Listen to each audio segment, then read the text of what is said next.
This is Jordan Tower with JT News. Make sure you smash that like button, smash that subscribe button. Well, Diddy, can't you see? Let's get right back into this. All right, so this is the last half of the trial today, finishing off Mia. They're back. Brian Steele's back from a break, and Mia says, so Mr. Steele is ordered to proceed by the judge, and Steele says, Mia, were you able to review over the bread some of your interviews with prosecutors? That doesn't even make sense. Wait, Mia, were you able to review over the bread some of your interviews with prosecutors? She said yes. Sometimes when they're transcribing things in court, it doesn't make any sense because I think the guy's typing in shorthand and it's just popping up. So bear with me on that. It's not that I can't read, okay? It's just that some of these transcribed things in court that people were typing are not accurate, okay? Didn't you mention sexual abuse in 2024? She says, I don't remember the dates. Steele says, did you give all your materials to the government? She says, I gave them to my lawyer. They gave them to the government. Steele, look at this one. Steele says, in these notes, did you raise more sexual abuse to the prosecutors? Government says improper. Judge says overruled. Steele says, did you raise it in 2024? Mia says, definitely not in the first meeting. Mia says, I don't remember each specific meeting, but I definitely didn't raise it at the first meeting. Steele says, and in the next document that you just reviewed, okay? And the judge says, just ask her if the recollection is refreshed. Mia says, no, not to specifics. Steele says, you never mentioned sexual abuse until you hired a lawyer, Sean Crowley. Mia says, I have no idea when I first mentioned it. So they're trying to call her a liar, basically. Steele's like, yo, she's lying, okay? Except that it was after I had representation. Of course, like you want to like make sure everything's being properly done. You're dealing with the government, right? Steele says, you intend to sue Mr. Combs for compensation? Do you want money? She says, no. Who have you worked for since? Mia says, Madonna. For how long? 8 months from April 2019. When you did that, did Mr. Combs assist you in getting the job? Mia says, absolutely not. So you were not blacklisted? She says, no. Steele, no retribution? Mia says, he took away the TV show, the credit I was promised. Steele says, you told the jury you were surprised you were let go, right? Mia says, I did. Steele says, you were let go for drinking. No, she says. Steele says, you remember Cassie's video called Official Girl? Mia says, yes. Steele says, and King of Hearts? Her song with Nicki Minaj, The Boys? Yes. And Nicki Minaj is well known? Mia says, yes. Combs says, I'm sorry, Steele says, Cassie did the song Numb with Rick Ross. Mia says she did. Steele says, and I Love It with Fabulous. Yes. Do you remember Cassie being in studio with Kid Cudi? Mia says, I don't remember specifics. Steele says, and Mr. Combs himself? Yes. Huh. Why is this not continuing? Hold on one sec. Bear with me. It's cut off for some reason. Okay. All right, hold on one sec. All right, so boom. Jeez, he goes crazy. All right, so here we go. And then he says,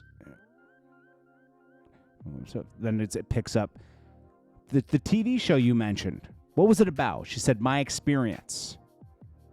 How a person from a small town dealt with a person like Mr. Combs? A comedic version, she says. What other films did you work on? Dope, Lawless, and Undefeated.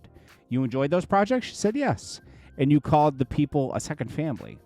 We all called it that. Steele, you thought Mr. Combs was a genius? At the time, I did. You wanted to continue working with Mr. Combs, right? I wanted to continue following my dream, she says. Steele says, if Mr. Combs' company put more money into promoting Cassie than other artists? Mia says, I didn't absorb everything. Who is Jason Wiley? She says, he worked for the record label. In budgeting, right? Do you recall being given the opportunity to have your therapist's notes be seen by all parties? They object. Sidebar. Back. Steele says, you never called law enforcement, right? I did not. You said when you were stopped while speeding in L.A., Mr. Combs got you out of it, remember?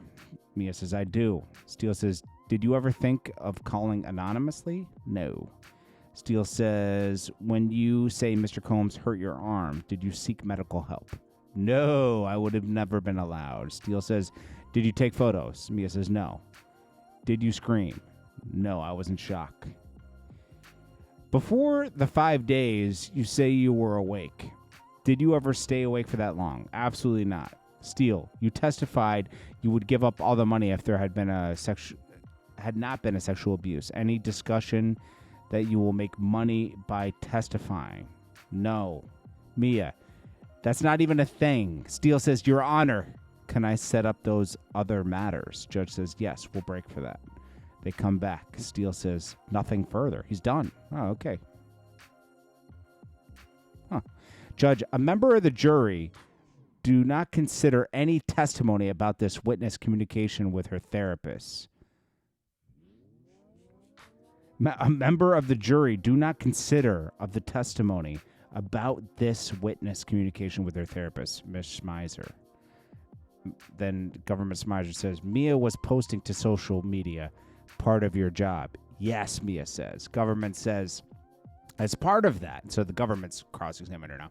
As part of that, do you post about your personal on your personal Instagram account? She says, yes. What did Mr. Combs do if he thought you were not doing your job? I'd be yelled at and humiliated. Government, did other employees also post for Mr. Combs' birthday? Yes. Government, the birthday video, was it for Club Diddy? Yes. Did Mr. Combs co-own the water you were drinking?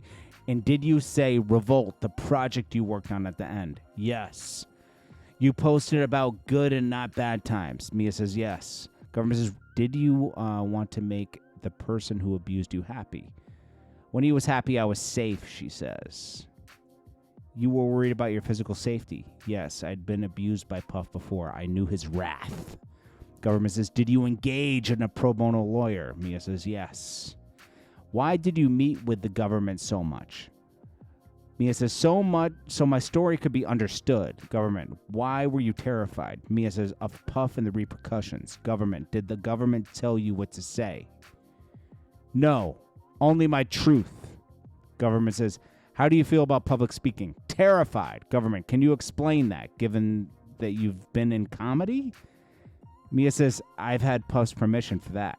Government says, any comparison to testifying about Mr. Combs sexually assaulting you here? No. Government says, why are you here today? Mia says, if not, I could not look my goddaughters in their eyes and ever advise them what to do in this situation. Judge, Mr. Steele, any recross? Steele says, no, sir. Mia says, you may go. Judge says, Mia, you may go unless you want to stay. Mia smiles and leaves. Judge, next witness. Government says, the government calls Celia Oken. Where do you work? Oken says. The government asks her, where do you work? Oken says, the Beverly Hills Hotel for 17 years. I am the director of sales and marketing. How do reservations work? A system called Opera. Government says, does Opera link customers' alias or their real name to their real name? Oken says, yes. AUSA. In this one, who is it really? Sean Combs. Government, can a guest change to her alias? Yes. Government, how is this paid for? It's to T. Fletcher at Bad Boy, paid by Amex of Sean Combs. What is this? The folio or bill for room 259. What is this? A $500 charge for oil. No further questions. Cross. Defense. The accompanying guest with Cassie Ventura? Yes, nothing more. Okay, it could be Cassie's. Is that a good place to let the jury go for the day? Yes. Okay, jury, see you tomorrow. That's it.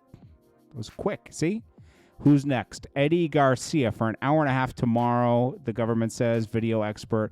Witness Jane will be having an international fight, so we'll get her on before judge until tomorrow. That's it. That was the day. Boring, huh? Well, 50 Cent's keeping this pressure on the president to not pardon Diddy. You know, these lawyers just waste time, bro. This could have been wrapped up maybe in 2 hours. Quick. But no. It took 8 hours, well, actually 16 hours, 2 days to cross her. These trials are just crazy. When's D-Rock going to get on the stand? That's what I want to know. One of these guys like Roger Bonds, D-Rock, and all these guys, are they going to have to take the stand? Or are they going to plead the fifth? They should have been called. If they're not called, I don't get, like, what's going on here, Is this just going to be a case where it's just Puffy abusing all the people that work for him? Was Puffy a horrible person? Absolutely. Everyone that works for him has the same story. Control, his phone, all this stuff. Like, it's just, there's a lot of control going on. He invites these people too much into his personal life, Like, there's no buffer, It's not like you just work for me and you do this. You're just involved in everything. Sounds like a nightmare, bro. That's why you never want to work for these high-profile celebrities. Especially crazy ones. Party wild ones like Puff. See that picture with French Montana there? It looks like that might be the blonde assistant right there in Cassie. Right? Yeah. I bet you that's them to the right. Cassie and the assistant. I bet you. Puffy was just screwing everybody, bro. He was like, I'm rich. I can do whatever I want. And you can't do whatever you want. That's the thing. This is Jordan Tower with JT News. I bet you French Montana's seen a lot, too. And Rick Ross. Who else? MGK. Nah, MGK wasn't. Meek Mill's probably seen some stuff. These are people that, like, Rick, DJ Khaled. You hang out with Puff long enough, you see something, right? Anyways, it's Jordan Tower with JT News. Please smash that like button, share this video. I'll check you guys in the next one. Peace.